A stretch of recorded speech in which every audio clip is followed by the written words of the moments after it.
I think you'll find Bernard's presentation full of insights, but also highly entertaining. So with that, I'll welcome Bernard.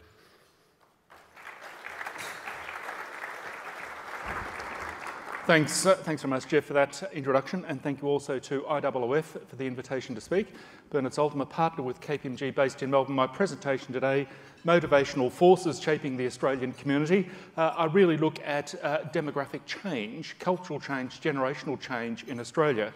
I have a very simple proposition, and that proposition is that the Australia that we will know over the next 5 years is a vastly different country to the Australia that we have known over the last 5 years, certainly over the last 10 years. I think we are at a pivot point, and that is of years. The next chart, I wanted to talk about the ethnic composition of the Victorian population. This chart shows, in fact, the ethnicity of the Australian population at the last census. 23 million people on the Australian continent. Here is the top 10 tribes by ethnicity. The largest tribe is, in fact, the people born in the UK, 10-pound Poms that arrived here in the 1950s. Then, of course, come the New Zealanders, around about 500,000 New Zealanders living in Australia.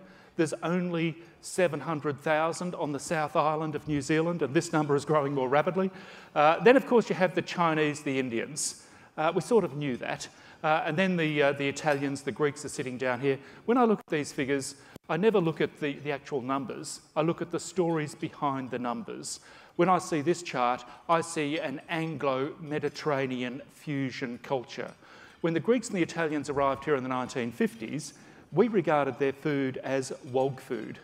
By the 1980s, we realised, actually, your food is better than our food. By the 1990s, we started to emulate their lifestyle, eating out on the pavement as they do the piazza, the plaza. It took us 30 years, particularly in Melbourne, to absorb Mediterranean values. If you had bought a fashionable terrace house in Carlton in the 1980s and were putting on an extension, it would have been done in the style of the house, the Victoriana style. By the middle of the 1990s, that extension would have been done as a glass and concrete minimalist cube. It was quite Milan-esque when you think about it. These are Mediterranean values impacting our sense of design. When Melburnians meet each other, men and women meet each other in a social situation today, they'll kiss each other on the cheek. This is a continental affectation that we have absorbed as a consequence of Mediterranean influences.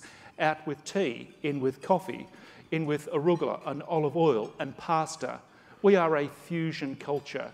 What you should have done about 1988 was go to Milan, set up a fancy Italian tapware importing business, set it up in Bridge Road, and you would have hit the zeitgeist.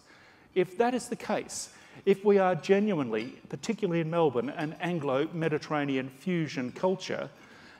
Finally, I want to introduce you to some new research that I've done on the 2011 census. I have scanned every suburb, every neighbourhood, every precinct across the Melbourne metropolitan area in order to find Melbourne's bachelor hotspot. Where is the highest concentration of eligible young bachelors in Melbourne? And by young, I mean 25 to 35, 5 years either side of prime marriageable age, and single, separated, widowed, never married or divorced. These boys are on the market. Where is the highest concentration of eligible young men?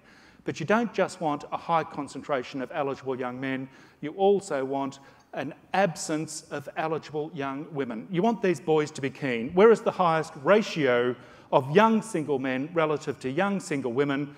I've done the analysis. The highest concentration is to be found in the suburb of Westfoot.